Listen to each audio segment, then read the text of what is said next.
반갑습니다. 저는 열국지 팩트체크 다른 눈으로 본 열국지를 쓴 강용봉입니다.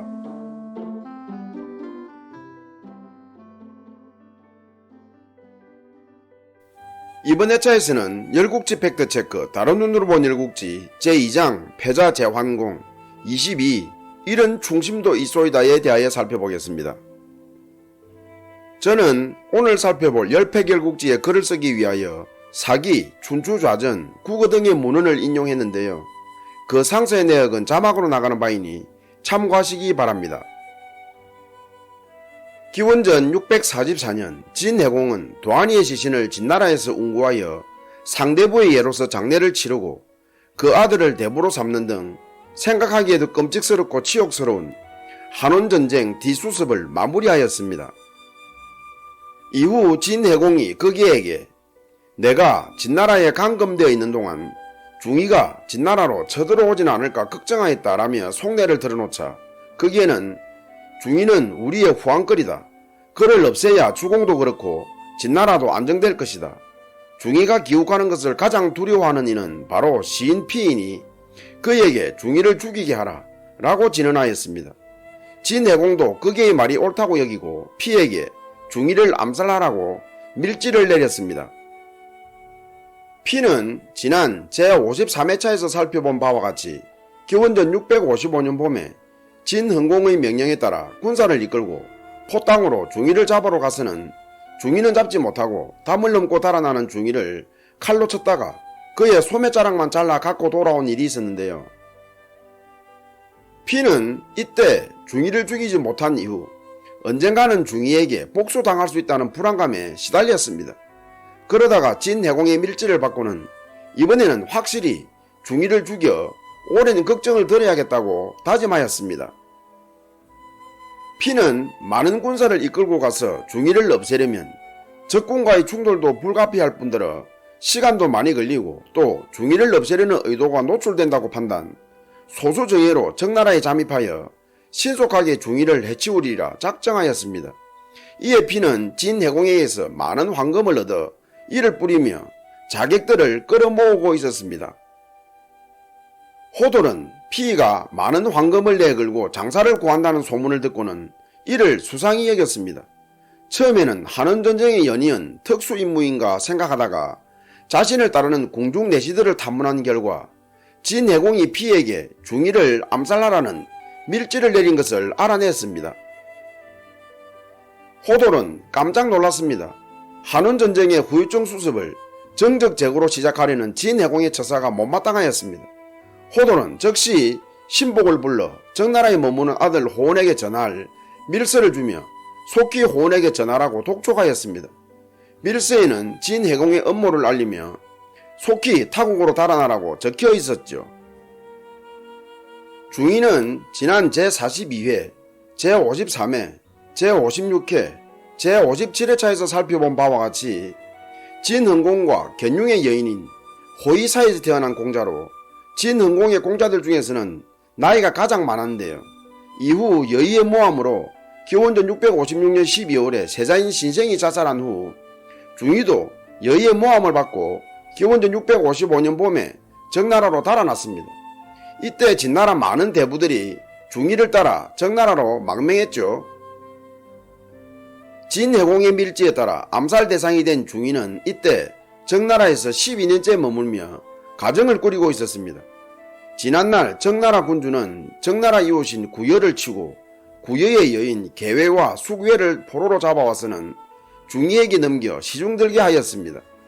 이에 중이는 계외는 자기가 취하고 수구여는 조최에게 넘겼는데 이에 중이와 조최는 아들을 낳고 가정을 꾸리고 있었던 것입니다. 중이 일행이 적나라 군주와 함께 위숫가에서 사냥할 때 호원은 호돌이 보낸 사자를 통하여 호돌의 밀서를 받았는데 그 내용을 보고 깜짝 놀랐습니다. 이에 호원은 중이에게 보고했고 중이는 사냥 도중에 긴급하게 일행들과 회의를 가졌습니다. 중이 일행은 다들 적나라를 떠나야 한다는 점에서는 일치했지만 어디로 갈 것인가를 두고 설왕설래하다가 비록 늙었다고는 해도 제환공은 어진 일을 알아본다는 점, 또 진나라로 돌아갈 때에도 군사 지원을 받을 수도 있다는 점 등에서 제나라가 낫다고 판단, 중위는 제나라로 떠나기로 결정하였습니다. 그러고는 신속하게 정나라를 떠날 수 있게 준비시켰습니다. 중위는 정든 괴에게 정나라를 떠날 수밖에 없는 사정을 말한 후 아이들을 부탁한다. 넉넉 잡아 25년만 기다려달라. 만일 그 안에 돌아오지 못하거든 개가하라 라고 하자 개회는 잡을 수 없어 보내니 부디 성공하라. 그리고 기다리는 것은 나의 몫이니 개가하라는 말은 하지 말라. 지금 나의 나이가 25이다 라며 웃으면서 중위를 전송하였습니다. 이때 중위의 나이는 54살이었습니다. 중위는 일행을 이끌고 정나라를 떠났습니다. 그런데 도중에 일행 중 일행의 살림을 챙기던 두수가 얼마 안 되는 공금을 챙겨 달아나는 사고가 발생하였습니다. 또 일행이 급하게 서둘다가 정나라 군주에게 제대로 인사도 없이 떠나는 바람에 정나라 군주가 건네려던 여비마저 얻지 못하여 일행은 노자 한 분 없는 그린 신세가 되었습니다. 한편 피는 비밀리에 장사 몇 명을 구한 후 예전보다 하루 일찍 서둘러 정나라에 잠입하였습니다. 그러고는 곧장 중위의 소재를 탐문하다가 벌써 중위가 정나라를 떠난 것을 인지 크게 실망하였습니다. 피는 정나라에 더 머물러 봤자 소득이 없다고 판단하고 귀국하여 진해공에게 중위가 달아나는 바람에 암살에 실패했음을 보고하였습니다. 진해공도 더는 어쩔 수가 없었습니다. 중위 일행이 제나라에 가려면 위나라를 경유해야 했으므로 일행은 가정고생 끝에 위나라에 당도하였습니다. 위나라는 처음에는 영속을 내보내 일행을 영접하는 듯 했으나 일행이 위나라 도읍인 초구성 쪽으로 향할 때 위문공이 변심하여 일행의 초구성 입성을 거절하였습니다. 위문공은 우리가 기원전 658년에 초구의 나라를 다시 세울 때나 기원전 647년에 초구가 오랑캐의 침입을 받았을 때에도 진나라는 조금도 도움을 주지 않았고 또 우리와 동맹을 맺은 적도 없다. 그들이 머물게 되면 아무래도 비용이 든다라며 중위 일행의 초구 입성을 거절했던 것입니다. 위문공이 중위 일행을 박대한 것은 위나라가 진나라로부터 도움을 받지 못한 것도 한 요인이었겠지만 기원전 660년에 북적의 침공으로 다 무너진 나라를 다시 세우기 위하여 초구성에서 억적같이 건금전략해온 그의 생활 태도에서 이해해야 하지 않을까 싶네요. 위주는 격분하였습니다. 아니 내쫓을 것이었으면 처음부터 들어오라고 하지도 말지 들어오라 나가라 했으니 말이죠. 이에 위주는 위나라에 항의하자고 했고 또 약탈하자며 씩씩대했습니다. 그러나 조처 등은 교롱도 때를 만나지 못하면 한갓 지렁이와 같다. 참으면서 때를 기다리자라며 달려왔습니다. 중위 일행이 아침도 못 먹고 걷다가 위나라 오록에 당도했을 때 농부들이 논둑에 둘러앉아 점심을 먹고 있었습니다. 이때 호원이 다가가 밥 한 그릇이라도 동정해 달라고 청하자 농부들은 그릇에다 흙을 가득 퍼서 건네며 이 흙으로 그릇을 만들라며 중위 일행을 조롱하였습니다. 이에 위주는 그릇을 집어던지며 격분했고 중위도 크게 노하였습니다. 그러나 호원이 나서서 끼니는 얻긴 쉬우나 누가 흙을 주겠는가? 흙은 국가의 근본, 흙을 얻은 것은 장차 나라를 얻을 징조다. 주공은 흙을 얻은 것에 감사하라.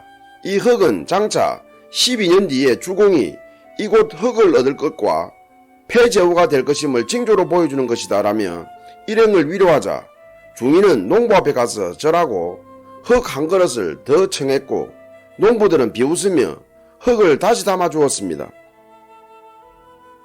중위는 일행들과 함께 다시 걷다가 배가 고프고 더 걸을 힘도 없어 나무 그늘 아래 들어 누웠습니다. 중위는 자기도 배가 고프지만 지친 몰골의 일행을 보고 조체가 호찬을 갖고 뒤따라오고 있으니 다들 힘을 내라 라며 용기를 북돋웠습니다. 그러나 위주 등 일행은 조체가 들고 오는 호찬은 일행이 먹기에는 태부족임을 잘 알고 있었고 또 조체가 그것을 먹지 않고 갖고 올까 의심하고 있는 터여서 아예 기대조차 하지 않았습니다. 이에 일행들은 사방으로 흩어져 고사리 등 풀을 뜯어 쪄먹었습니다. 그러나 중위는 고사리는 먹지 못하였습니다. 일행이 고사리 등을 먹고 있을 때 중이는 일행을 빤히 쳐다보고 있었는데 이때 일행 중 계자추가 중이에게 고깃국 한 그릇을 바쳤습니다. 중이는 고깃국이라고 하자 너무 배가 고픈 터여서 체면이고 뭐고 내팽개치고 일어나 앉아서는 맛있게 먹었습니다. 깨끗이 그릇을 비웠죠. 주위에서 자기를 쳐다보는 것도 있고 말이죠. 중이는 혼자 먹은 것도 무안하고 또 계자추가 고마워서 그에게 어디서 난 고기냐고 물었습니다. 이에 계자추는 자기 허벅다리 살이라고 밝힌 후 효자와 충신은 자기 몸을 바쳐 부모와 임금을 섬긴다고 한다라며 의연해하였습니다.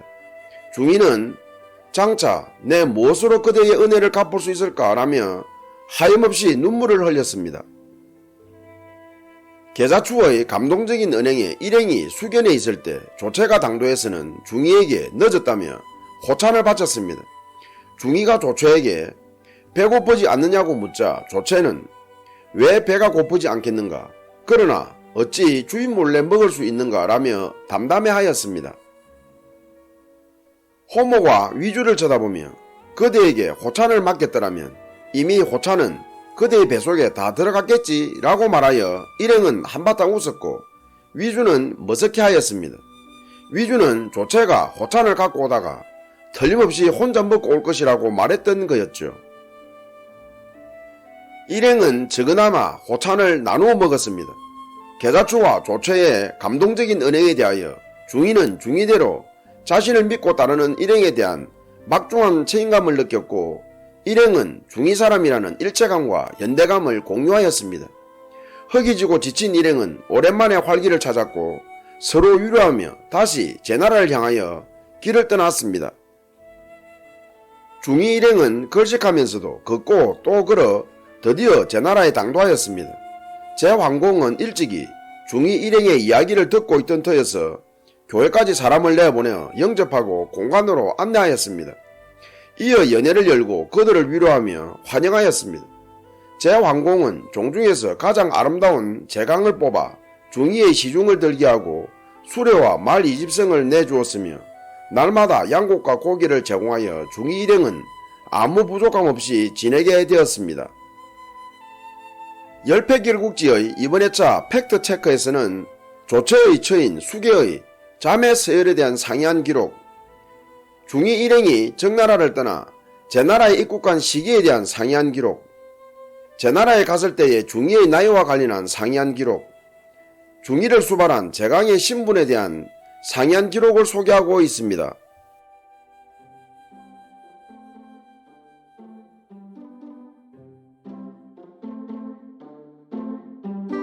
2024년 1월 미국 캘리포니아주 로스앤젤레스 레이크 에로웨더의 한 주차장에 곰들이 나타나 롤스로이스와 벤츠 등 고급 차량 세대를 습격하였습니다.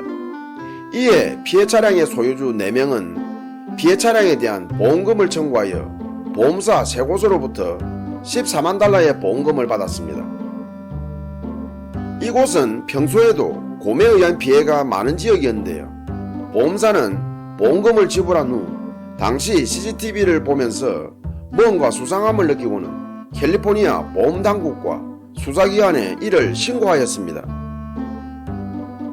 캘리포니아주 보험당국은 곰이 차 문을 열고 뒷좌석으로 들어가 차량 대시보드를 훼손하는 CCTV 영상을 생물학자와 함께 분석한 결과 첫째, 차량 내부를 훼손한 흔적이 곰의 발톱이 아니라 고기를 자를 때 쓰는 주방 도구인 점, 둘째, 곰의 움직임이 자연스럽지 않고 어설픈 점, 셋째, 차량을 훼손한 갈색 곰은 캘리포니아주에서 지난 1세기 동안 한 번도 발견되지 않은 점 등을 알아내고는 차량을 습격한 것은 곰이 아니라 곰의 탈을 쓴 사람이라고 단정하였습니다. 심지어 곰 탈은 용의자의 몸에 제대로 맞지도 않았다고 합니다. 경찰은 용의자들의 집을 압수수색하여 범행에 사용된 곰 탈과 주방 도구 등을 회수한 후 2024년 11월 15일에 기소했다고 합니다. 좀 씁쓸하죠? 사람이 살기 위하여 이처럼 곰의 흉내를 내야 하나 하는 것 말이죠. 끝까지 시청해 주셔서 감사합니다. 다음 회차에서 뵙겠습니다.